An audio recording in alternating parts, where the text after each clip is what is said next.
감사합니다. 감사합니다. 그동안 자녀의 교육 우리가 오늘은 7번, 8번 할 차례입니다. 6번까지 쭉 했는데 제일 먼저 한 게 부부가 자녀를 뒷바라지 할 때 의견 일치가 되어 있네. 뭘 하기 위해서 뒷바라지냐? 목적. 그걸 뭐 자녀의 행복을 위해서 하라 그랬죠. 거기에 딱 서면 그 다음에 자녀 스스로 자립심을 기를 수 있도록 도와주라. 그렇게 하기 위해서는 한 가지 분야는 남보다 뛰어나도록 가르치라. 그리고 그 자녀가 그 재능을 가지고 세상을 변화시키면 공헌하는 위대한 삶을 살 수 있도록 뒷바라지 해라. 그리고 좋은 친구나 인연을 만날 수 있도록 현명하고 지혜롭고 예의 바르고 성실한 인연을 만나게 도와주라. 그 다음에 꿈을 크게 가질수록 노력도 많이 하게 돼서 뛰어난 능력자가 된다는 것을 깨우쳐 주라. 자, 오늘은 어떤 것도 대가를 지불하게 하여 공짜가 없음을 깨닫게 해주라 하는 내용입니다. 오늘은 7번인데, 자, 여러분들이 이 대가에 대해서 공부를 잘 하시네요. 그래서 공짜가 없음.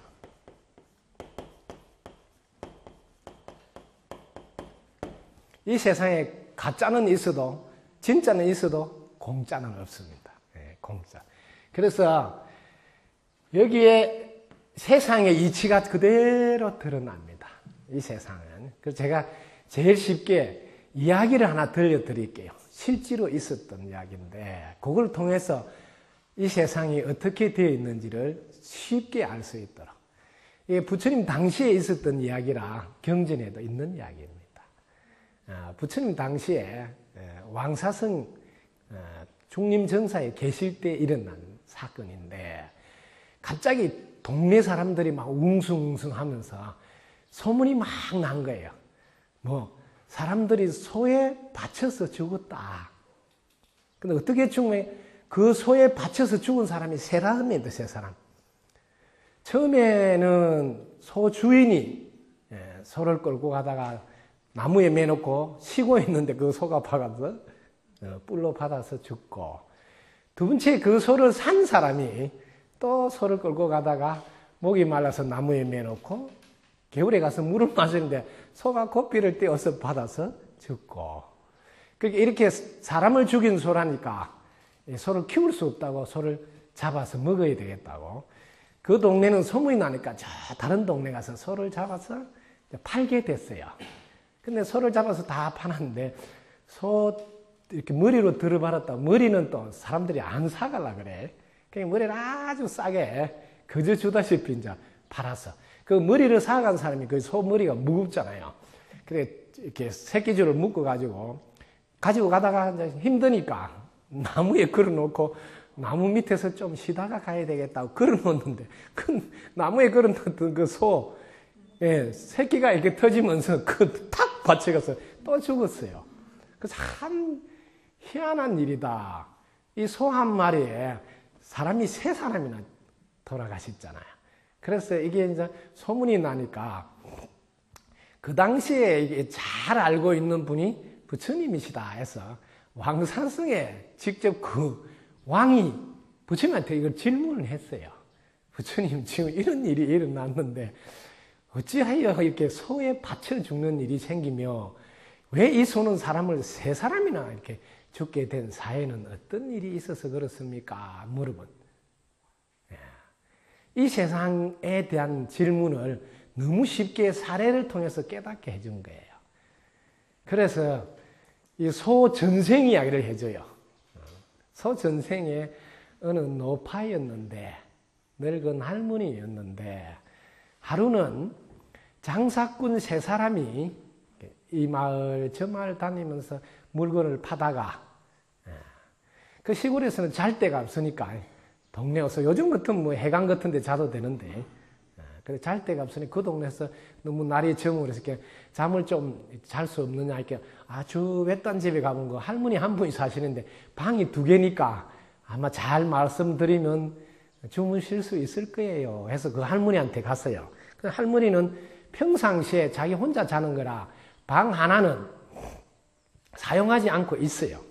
그래서 이분들이 우리가 장사하는 사람인데 오늘 잘 지어주고 이렇게 하면 반값을 드리겠다 하니까 할머니가 돈 욕심이 나서 자기가 주무시는 방, 따뜻하게 불을 연한 방을 그분들 드리고 자기는 오늘 하루 저녁 정도는 뭐 잠대 자도 자야 된다고 찬밤에 방에서 주무시고 방값하고 이렇게 드린다니까 저녁도 잘 해드리고 아침도 잘 해드렸어요. 그래서 할머니가 잠깐 나갔다 올 때면 이 사람 세 분이 방값을 안 주고 그냥 가버렸어요. 그 할머니 옷을 보니까 아이 그 돈 욕심으로 지금 방 빌려주고 밥도 막 정말 잘 차려서 해드리는데 그래서 이 마을에서는 길이 하나밖에 없으니까 빨리 가면 아마 만날 수 있을 거라고. 그래서 선살같이 내려가서 할머니가 부지런히 저 세 분이 가서 그래서 불렀어. 그래가 이렇게 왜 방값하고 이렇게 밥값을 안 드리고 갑니까? 하니까 그분들이 이 할머니 보고 무식하게 막 말을 하네. 이 노인이 뭔 소리냐고 막. 우리가 10만 원씩 걷어서 30만 원을 주지 않느냐고 이렇게. 아, 할머니가 내가 받은 적이 없다니까. 그렇게 그때 자꾸 그러면 할머니 이 자리에서 우리가 뭐 할머니를 죽일 수도 있어요. 거짓말을 자꾸 하면. 할머니 너무 억울하잖아요. 돈 받은 적도 없고. 그래서 집으로 오면서 왜 거기다가는 맞아 죽고 있거든. 그래서 마음을 하나 먹었어요. 내가 꼭 이 사람들 복수해야 되겠다. 이번 생에 못하면 다음 생에라도 내가 복수하는 다음 생에 혹시 내가 힘이 약해가 또 복수를 못할 수도 있죠. 그럼 내가 힘센 짐승으로 태어나가지고 꼭 복수를 해야 되겠다. 이런 마음을 먹고 계시다가 돌아가셨어요. 한 생각을 딱 복수해야 되겠다고 마음을 먹었는데 진짜 그 사람 세 사람 중에 한 집에 소로 태어났다. 그래서 소가 커서 그 주인을 들어봐서 죽고 그 소를 팔았는데 산 사람이 그 장사한 두 번째 사람이에요. 그 사람 물 먹을 때 가서 받아서 죽이고 그리고 마지막으로 소 머리 사간 사람이 또 그때 장사했던 사람. 그분들은 장사하면서 이렇게 사람 몸을 받아서 또다시 장사하러 다니고요. 소를 팔고 이렇게 장사하는 일을 하는. 그래서 그 세 분을 원수를 갚았다. 그래서 이런 일이 일어났다. 이런 이야기를 부처님이 들려주면서 여러분의 한 생각이 얼마나 대단한가. 그리고 마음을 딱 먹어서 그걸로 아이고 내가 이러면 안 되지 하고 마음을 돌려버리면 그게 업이 안 되는데 마음을 딱 먹고 그걸 실천에 옮겨버리면 그래서 행위를 했다 해서 행위를 해서 결과가 나온 걸 이게 업이라고 그러는 거예요. 그래서 여러분들이 불교 공부를 하면 이 업에 대한 공부를 잘 하셔야 됩니다. 이걸 이제 우리나라에서는 인과응보라고 그래요. 우리가 자녀를 교육시킬 때 제일 먼저 어릴 때부터 인과응보를 가르쳐야 됩니다. 그래야지 자녀가 중심이 잡힙니다. 어떤 중심이 잡히냐면 전체를 이롭게 하는 일은 요거는 해야 될 일이고 상대나 자신을 해롭게 하는 것은 하지 말아야 되는 일이다. 이렇게 판단하는 중심을 딱 잡아줘요. 자녀 교육에서 제일 중요한 거예요. 해야 될 일을 이렇게 하면 그 가보로 좋은 일이 생기고 하지 말아야 될 일을 하면 그 가보로 반드시 해를 입게 된다.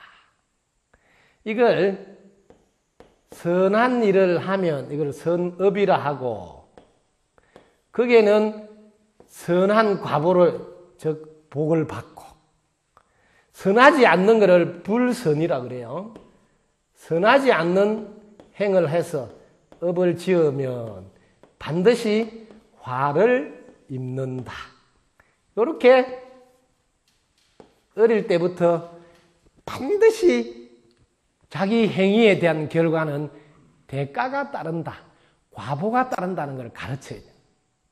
그래서 상대를 해롭게 하거나 자신을 해롭게 하는 일, 이건 하면 안 된다. 하면 반드시 자기도 그 대가를 받아야 돼요. 이걸 어릴 때부터 가르쳐 놓으면 지금 학교에서 일어나고 있는 폭력이 있을 수가 없습니다. 왜? 상대를 해롭게 하면 반드시 자기가 그 과보를 받게 돼 있다. 지금 그 자녀가 맞으면서 고소하다, 내가 잘못해서 맞았다, 이렇게 하는 자녀가 있겠습니까? 원한을 가지게 된다. 또 이런 걸로 자살한 그 자녀가 그냥 자살하겠습니까? 원한을 가지고자. 그러면 소몸을 받아서 이렇게 원수를 갚듯이 그런 일이 꼭 일어난다. 이런 거를 자녀들한테 가르쳐 놔야지 학생들, 자녀들끼리 괴롭히거나 해롭게 하는 걸 아예 할 생각 자체를 안 한다.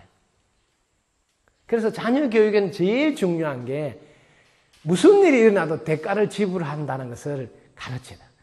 그래서 여러분 자녀가 이제 좀 크면 중학교, 고등학교, 대학교 이렇게 올라가면서 카드를 자기 능력에 맞지 않게 많이 쓰는 자녀들이 있어요. 그러면 엄마는 어떻게 하냐면 아빠가 알면 큰일 난다, 니 혼난다 이러면서 숨겨주면서 엄마가 대신 갚아줘요. 제가 이거 하나만 물어볼게요. 이렇게 대신 갚아주는 엄마가 잘하는 일이라고 생각되면 박수 한번 치보세요. 아무도 박수 안 치는 거 보니까 잘하는 일은 아닌 모양인데, 근데 실제로 그렇게 합니까, 안 합니까? 많은 엄마들이 그렇게 해요. 이게 잘하는 일이 아닌데 왜? 아빠 몰래 갚아줘요. 그런데 그 뒤에 한번 보자고. 이번 딱 한 번이야. 아빠 알면 혼나. 엄마가 아빠 모르게 이렇게 해줄 테니까 다음부터 절대로 하면 안 돼. 여기까지 잘 진도가 나갔는데 그 자녀가 다시는 안 하고 딱 그 자리에서 끝낸 자녀가 100명 중에 몇 명이나 있을까요? 지금까지 제가 봤는데 그렇게 해가지고 고친 자녀를 아직 한 명도 본 적이 없습니다. 제일 중요한 거를 들려주고 싶은 거예요. 잘못하면 반드시 그 잘못한 대가를 받아야 된다는 것을 공개적으로 알려야 됩니다. 그래서 이거는 내가 해결할 문제가 아니니 아빠가 들어오면 네가 직접 아빠한테 말씀을 드려라. 이렇게 해야지 아빠한테 말씀하는 게 장난이 아니에요. 아빠한테 말씀하는 자체부터 오늘 죽었구나. 그래서 뭐 덜컥 겁도 나고 다음부터 안 해야 되는 마음이 더 강하게 생긴다.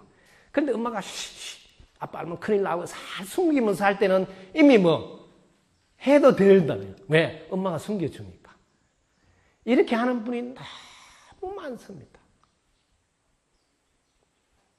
그게 제일 가슴이 아픈 거예요. 그렇게 하는 엄마가 너무 많아요. 자녀 교육에서 제일 중요한 것은 하지 말아야 될 걸 하지 않도록 가르쳐 놓지 않으면 우리 집만 힘든 게 아니고 그 자녀가 다른 친구들을 괴롭힌다니까요. 우리 집 가정교육이 잘못되면 그걸로 안 끝나. 다른 집 가정교육이 잘된 자녀를 괴롭힌다니까요. 이게 너무 가슴 아파. 그래서 자녀 교육에서는 제일 중요한 것은 상대나 자신을 해롭게 했을 경우에는 공개적으로 밝히고 다시는 그런 일을 행동하지 않도록 하는 교육을 꼭 시켜야 됩니다. 그래서 이런 것을 우리 부모들이 도와주셔야 됩니다. 그래 하기 위해서는 기준을 잘 잡아줘야 됩니다. 뭐 전체를 이롭게 한 거냐? 이렇게 해라고. 그러면 판단이 안 어렵습니다. 이렇게 해보세요. 이거 이렇게 하면 참 쉽습니다. 지금 내가 공장에서 물건을 하나 만드는데 어린이 장난감을 부모들이 만든다고요. 근데 이게 어린이 장난감이 이게 전체를 이렇게 하는 건가? 한 번만 생각하면 그 어린이 장난감에 발암물질 같은 거 이게 첨가해가지고 이상한 색깔을 이어가지고 애들이 쫄쫄 빨아가지고 문제가 생기도록 안 하죠.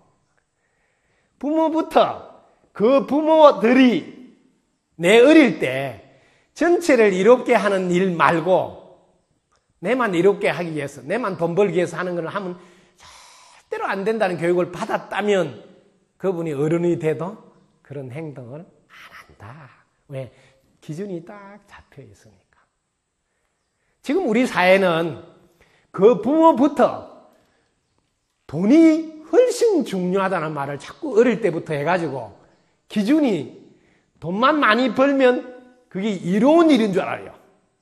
그래서 뭐 수단과 방법을 가리지 않고 돈을 버는 분들이 자꾸 늘어나고 있다. 예를 들면 공개적으로 뭐 입찰을 하는데도 그 공개 입찰인데도 뭐 뒤로 정보를 빼내기 위해서 돈을 많이 주가지고 정보를 빼내요. 예를 들면 국가가 앞으로 10년 앞을 내다보고 어느 지역을 국토균형 개발 혹은 특별히 거기를 어떤 공업단지라든 이런 거 해야 되겠다고 계획을 짜는 시간에 보통 고위공무입니다. 장관이나 차관, 고위공무원들에게 부동산 업자가 돈을 한 보따리 가져가서 딱 줘버려요. 그럼 그 정보를 미리 빼내가지고 앞으로 몇 년 뒤에 그 땅이 이렇게 개발할 거다 발표하기 전에 다 구입해놔요. 돈 몇천만 원 줬는데 그 구입해놓은 분들은 자기만 구입하는 게 아니고 자기 가족들은 미리 정보를 알고 다 구입해놔요. 그러니까 몇천만 원 그 고위공무원들한테 줬지만 실제로 그게 이제 딱 발표하면 그 즉시 몇 배로 뛰어버리잖아요, 땅값이. 그럼 뭐 이익을 엄청 취해요. 그러니까 돈을 많이 탁 줘도 몇 배로 이익이 난다는 걸 아는 그 업자들은 한번 그분한테 돈을 줬으면 그분은 또 코가 끼어 있어가지고 다음에도 돈을 받으면서 또 정보를 일러줘요. 이런 고리가 계속돼서 부동산으로 부자된 분 중에 이런 정보를 미리 알아서 왕창 번 사람이 엄청 많습니다. 이런 게 뭡니까? 우리가 어릴 때부터 전체를 이롭게 하는 일은 하고 자신만 이롭구나 상대만 해롭게 혹은 자기를 해롭게 하는 것은 하지 않아야 되는 일이다. 이런 교육이 철저히 안 돼 있다. 자녀 교육에서 제일 중요한 판단 기준 요걸 제가 한다. 이게 이제 부처님은 어떻게 판단하셨습니까? 하고 한번 확인하고 넘어갈 필요가 있어요. 부처님은 꾸살라는 하고 이렇게 꾸살라라 이렇게 여기 부처님이 판단하는 기준이에요. 꾸살라는 하고 그 다음 반대말은 여기 아자를 하나 붙여요. 꾸살라는 하지 않는다. 이게 기준이에요. 이걸 중국 사람들은 번역할 때 선이라고 번역하고 요거는 불선인데도 불선이라고 번역을 안 하고 획수 숫자를 맞추려고 불선하면 두자가 돼버리잖아요. 두자. 그 두자를 안 쓰고 악이라고 이렇게 딱 썼어요. 원래는 이거는 불선이라 해야 돼요.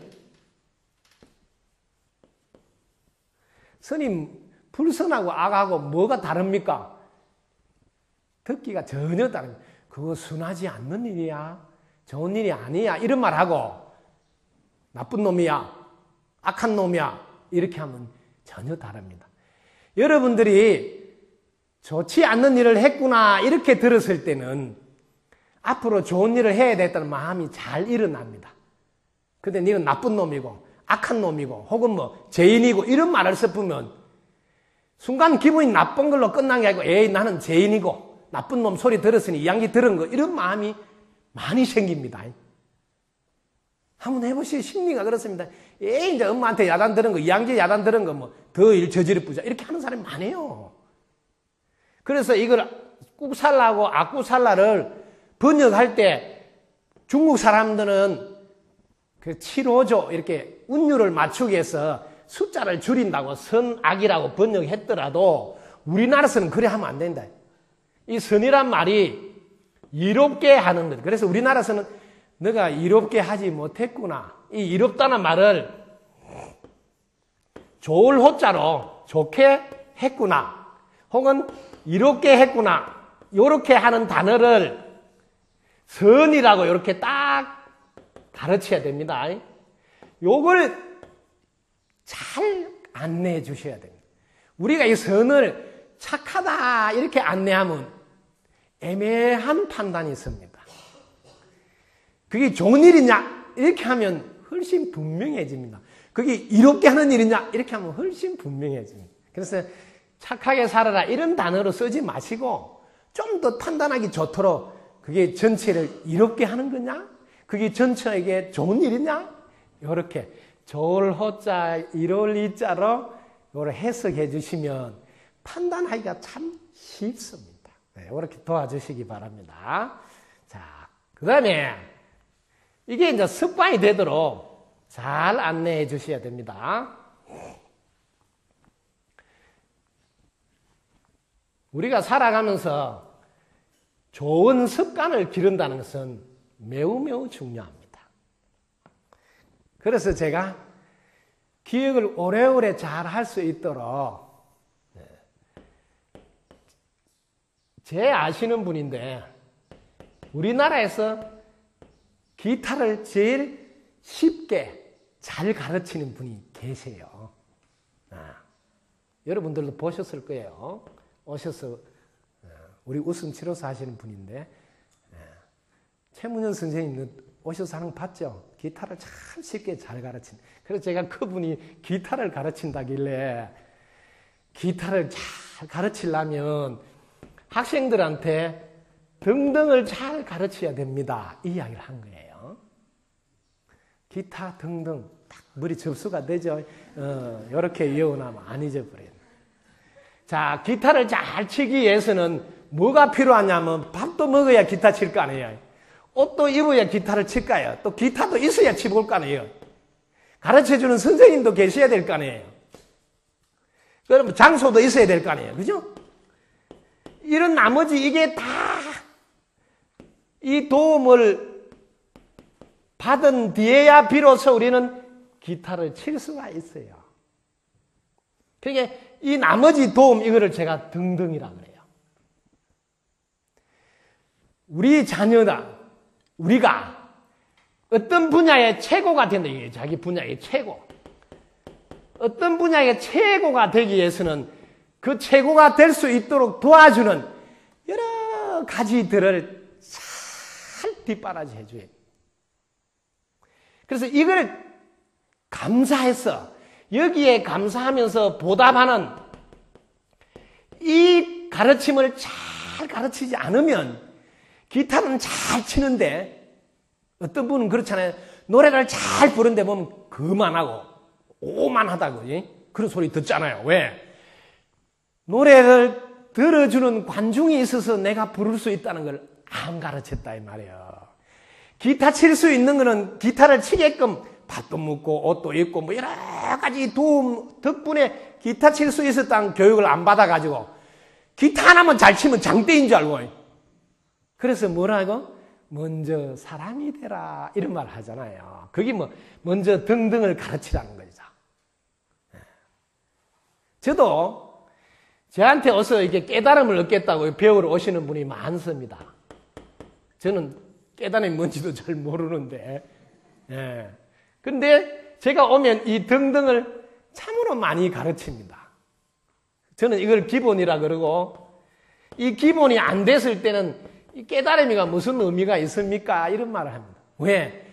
결국은 깨달아도 이 등등 하려고 하는 거거든요. 여러분들이 기타를 배워도 뭐예요? 이 나머지 이 일을 다 하는 게 뭐? 기타 소리를 들어주는 분. 그분들 앞에서 기타를 쳐야 되잖아요. 기타를 자기 혼자 치려고 배우는 거 아니거든요. 깨달음을 얻는 것도 자기 혼자 좋으려고 깨달음 얻는 건 절대로 아니거든요. 그 깨달음을 나누려고 내 가족과 이웃에게. 그러려면 깨달음을 얻었는지 안 얻었는지는 모르겠는데 그 사람이 이 등등을 잘해. 인연을 소중히 한다 이 말이에요.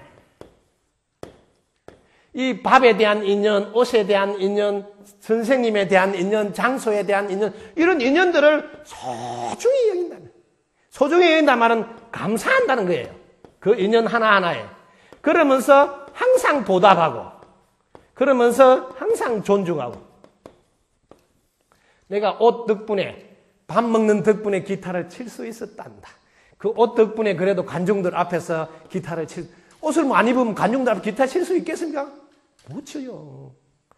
이런 부분을 너무너무 소중히 여겨야 되는데 부모가 이걸 깜빡 잊어버리고 공부만 잘해라, 점수만 높여라 이렇게 하는 부모가 어마어마하게 많다는 거죠. 그래서 학교 가서 친구를 막 구타하고 그래서 점수만 높으면 됩니까? 더 깜짝 놀랄 일은 선생님이 이런 등등을 잘하는 학생을 높이 치는 게 아니고 학교 점수가 막 올리는 학생을 더 막 칭찬하고 그것만 막 봐주고 그런 거예요.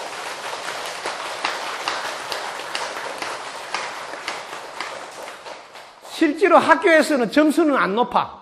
시험은 잘 못 치는데 학교에 오면 항상 먼저 청소하고 친구들 다 배려하고 너무너무 등등 잘해.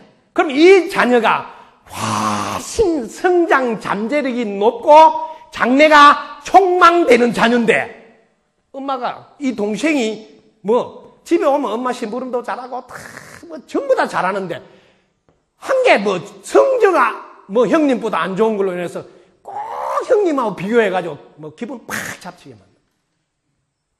그게 뭐예요?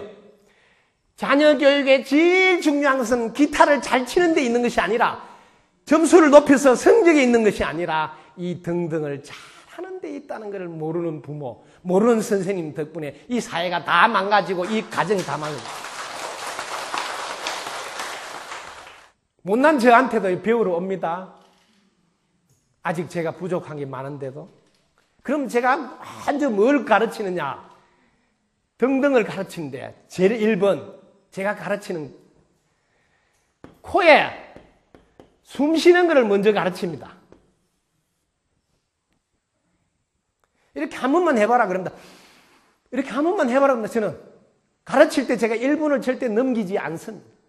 그러면 공기가 들어와야 숨을 쉬므로 이 공기 덕분에 숨 쉬는 줄 제일 먼저 깨달으시오. 이게 기초공사입니다.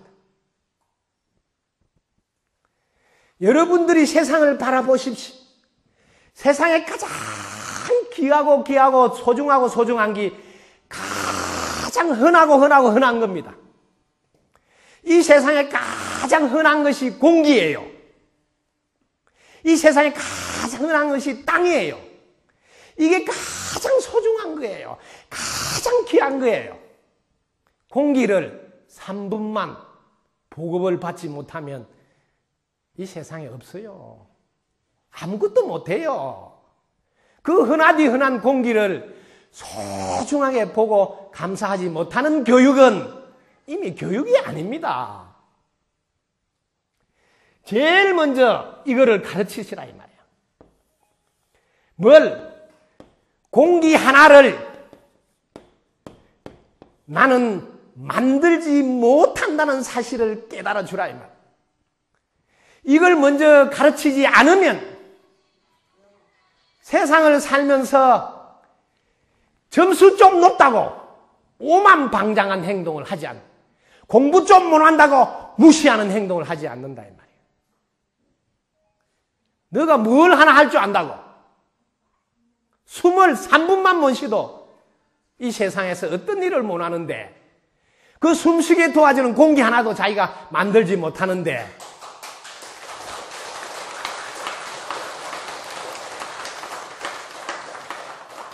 뭐가 그리 잘났다고. 그만을 떨고 아만을 내고 아상을 내고, 모든 깨달음은 그 아상, 아집, 아만, 오만, 그만, 자만, 교만 이런 걸 없애야 됩니다 하고 써놨어. 그 말은 써놨어. 아상을 무너뜨려야 된다. 혹은 아상, 인상, 중시상, 수자상을 무너뜨려야 된다. 사상이 없어져야 부처가 된다. 이런 말은 많이 하신다. 그러려면 어떻게 해야 되는데 이걸 안 한다 이 말이에요. 근데 그거 하는데 뭐 그렇게 어려운 방법을 선택하느냐고요.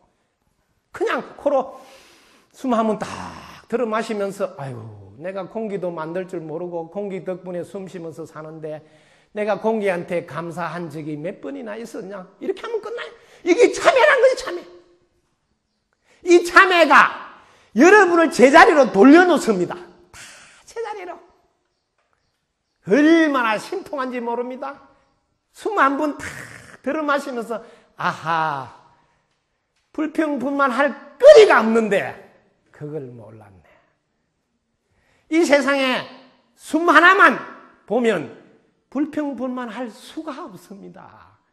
숨 자체를 덕분에 쉬는데 숨을 쉰 뒤에 무슨 불평불만을 해야 될 거 아니냐고. 숨조차 도와준 덕분에 쉬는데 어찌 불만을 가질 수가 있느냐고요. 이게 뭐요? 가정에서 제일 중요한 감사의 습관을 길러주지 않고 있다는 뜻이에요. 감사한 마음을 가르치지 않고 어떤 것을 가르치려고 하십니까? 그것이 되지 않으면 등등이 되지 않아서 누구도 그분하고 같이 살고 싶어 하지 않습니다. 많은 분들이 훌륭하게 키워놓으라고 했는데 보니까 자기밖에 모르고 상대방을 무시해요. 학교를 자기가 세계에서 제일 좋은 데 나오고 공부할 때마다 1등 했다고. 야, 공부가 정말 쉬운 건데 이제 그걸 모르냐? 공부하면 이 세상이 굴러갑니까? 농사 지은 사람 덕분에 그걸 먹고 공부할 수 있었는데, 옷 만들어준 사람 덕분에 그 옷을 입고 학교를 갈 수 있었는데, 책을 만들어준 사람 덕분에 그 책을 보고 배울 수 있었는데, 뭘 가르칩니까? 뭐가 그래 최고입니까? 이 세상 모든 분들이 한 분야를 돕고 도와서 내가 한 발 걸어가고 눈을 하나 뜨게 된 것이라는 것을 가르쳐야 합니다. 그게 등등이에요. 등등을 가르치지 않고 기타를 잘 치게 할 수 없다고요. 그래서 저한테 배우러 온 사람들은 전부 다 이 등등. 제일 먼저 몸은 누구보다도 먼저 부지런히 움직이라 그럽니다. 부지런히. 몸을 부지런히 움직이지 않는 사람은 가슴이 아픕니다. 왜? 24시간을 똑같이 주었지만 몸을 부지런히 움직이지 않으면 얻고자 하는 걸 얻을 수가 없습니다. 얻을 수가 없다고요. 남보다 먼저 움직여야죠. 하나라도 더 하죠. 그리고 24시간 준 것이 문제가 아니고 언제 밤새 안정할지 모르잖아요. 내 자녀가 나이가 어리다고 내보다 더 오래 산다는 보장이 어디 있습니까? 없어요. 숨을 안 쉬는 데는 나이하고 아무 상관없습니다. 그걸 먼저 하셔야죠. 24시간을 공평하게 줄 것만은 부지런히 24시간을 쓰지 않으면 남보다 어찌 복을 하나 더 짓고 덕을 쌓을 수 있겠습니까? 이 등등을 불교에서는 복덕이라고 합니다. 복을 짓고 덕을 쌓으려면 부지런히 하셔야 됩니다. 이 기타는 뭐냐면 지혜라 그럽니다. 반야지혜. 반야지혜를 체득하고자 하는 자는 복을 짓고 덕을 쌓는 것을 부지런히 해야 됩니다. 그래서 부처님께 제자가 물었습니다. 부처님 어찌하여 이렇게 부처가 될 수 있었습니까? 하고 물으니까 부처님은 내가 세간에 있는 복력으로 세속적으로 말하는 그 복의 힘으로 부모도 잘 만날 수 있었고 그 덕에 공부할 수 있었고 그 덕에 깨달을 수 있었단다.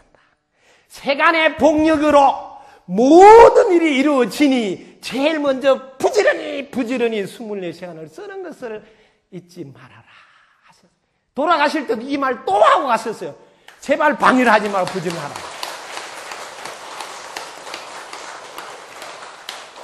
지금 이걸 안 가르치는 부모가 너무 많습니다. 이걸 가르치는지 안 가르치는지 너무너무 쉽게 판별이 납니다. 자기 키에 비해서 몸무게가 너무 많이 나간다. 그럼 이거 안 한 거예요. 이거 시키면 그런 일이 안 생기는데 그걸 또 뭐 살 뺀다고 따로 또 돈을 주고 하고 있어요. 학교에서 그것도 방과 후에 그 살 빼기 운동을 하고 있다 이 말이에요. 애시당초 부지런한 습관을 안 길러줬다는 것을 모르고 지금도 늦지 않습니다. 전국에 계신 모든 부모님께 제가 목 놓아 호소합니다. 부지런히 24시간을 쓰도록 가르치십시오. 자기 방을 자기가 쓰도록 가르치십시오. 자기 빨래를 자기가 할 수 있도록 가르치십시오. 걸어갈 수 있도록 가르치십시오. 자기가 태워주는 게 잘한 게 아닙니다. 아시겠습니까?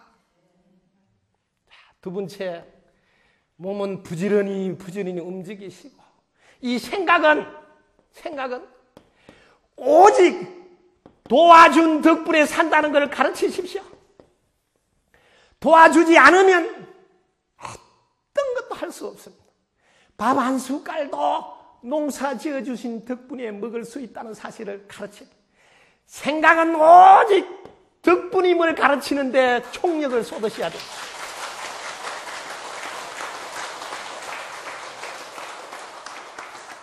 그 다음에 말을 가르치십시오.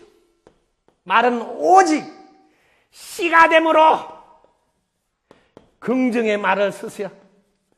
따뜻한 말을 쓰도록 가르치십시오. 전체가 이롭도록 하는 말을 가르치십시오. 이 세상에서 쓰면 안 되는 말, 죄인이다, 죄업이다 이런 말을 쓰지 마십시오. 네가 이롭게 못했구나 이 정도로 이쁘게 쓰십시오. 그래야 세상이 아름다워집니다. 그 말을 듣는 사람은 가슴에 못이 박힙니다. 나는 별 볼 일 없는 사람이라고 자기를 학대하기 시작하면 많은 사람을 괴롭히면서 스스로 목숨을 끊습니다. 말을 따뜻하게 할 수 있도록 안내하고 가르쳐야 합니다. 오직 이롭지 않다고 좋은 일이 아니라고 이런 말을 하시라고요. 왜 나쁜 놈, 악한 놈, 죄인 이런 말을 하십니까? 당신한테 그런 말을 하면 좋겠습니까? 자기는 듣기 싫을 거예요. 그런데 왜 상대한테는 하십니까? 습관은 분명하십시오. 자기가 좋은 것을 상대에게 하십시오. 자기가 싫어하는 것은 상대에게 하지 마십시오. 이 한 습관을 기르시면 됩니다. 이게 모든 성인들과 부처님의 가르침입니다. 삼업을 잘 다스려라. 이게 습관이다. 삼업은 뭐냐? 몸으로 부지런히. 그 다음에 생각은 감사하면서 덕분이라고. 말은 항상 존중하면서 이롭도록 따뜻하게. 이걸 잘하는 것. 이게 습관을 길러주는 것. 우리는 천년을 살아도 이 세 가지로 살아갑니다. 이 세 가지 도구를 잘 쓰면 빛이 납니다. 뜨겁게 칭송받습니다. 이 세 가지를 잘 쓰라고 주었습니다. 이게 뭐냐고 시간을 너무 보내지 마십시오. 마음이 뭐냐고 아는데 너무 시간을 보내지 마십시오. 마음은 잘 쓰라고 준 겁니다. 몸은 부지런히 쓰라고 준 겁니다. 이 몸뚱이가 뭐냐 하는데 시간을 너무 보내지 마십시오. 생각은 좋게 하는데 쓰라고 준 거지. 이 생각 이놈이 뭐냐 하는데 너무 시간을 보내지 마십시오. 말은 정말 상대를 이롭게 하는데 쓰라고 준 것이지. 말이라는 놈이 도대체 어떤 놈이냐 하는데 너무 시간을 보내지 마시고 가슴이 아픕니다.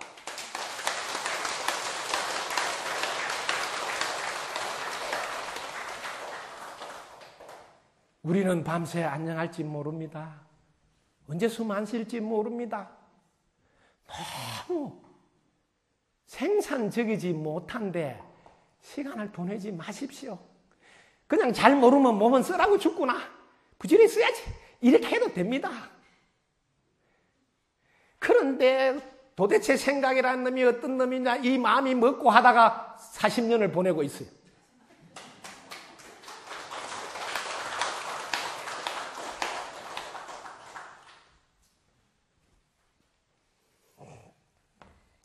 우리에게 주어진 24시간은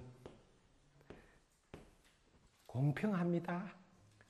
누구에게나 딱 주었습니다. 그런데 자세히 보십시오. 공평한 줄 알았는데 공평 안 합니다. 왜? 사람마다 복을 많이 지어놓지 않는 분들은 이 24시간을 자기가 마음대로 쓸 시간이 별로 없습니다. 왜? 나무 집에 가서 일해주는데 시간을 많이 써야 되고 그렇잖아요. 복을 많이 지어놔야지 이 24시간을 가지고 내가 이렇게 써볼까 저렇게 써볼까 할 수 있는 여유가 있죠. 그래서 여러분들이 복을 많이 짓는 등등을 부지런히 하셔야 됩니다. 제가 제일 잘하는 게 뭔지 아시죠? 늘 설거지하고 등등 하잖아요.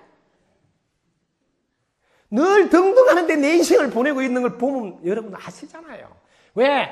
복이 모자라면 아무리 지혜가 출중하더라도 뜻을 이룰 수가 없습니다. 그 다음에 덕을 많이 쌓아놓지 않으면 도움을 못 받아서 아무리 좋은 생각이라고 지지를 받지 못해서 펼쳐보지 못합니다. 사람 몸을 받은 모든 분들은 복을 짓고 덕을 쌓는데 혼신을 쏟아야 자기 먹은 마음을 한번 펼쳐보고 갈 수 있습니다. 이거를 등등이라고 그럽니다. 기타를 잘 치기 위해서 등등을 더 가르치기 바랍니다. 정리가 됐습니까? 네. 좋은 습관은 몸과 생각과 말을 잘 다스려서 부지런히 좋은데 쓰는 데 있다. 아시겠죠? 오늘 여기까지 하겠습니다. 덕부입니다. 감사합니다. 네. 자, 이거 한번 해보세요.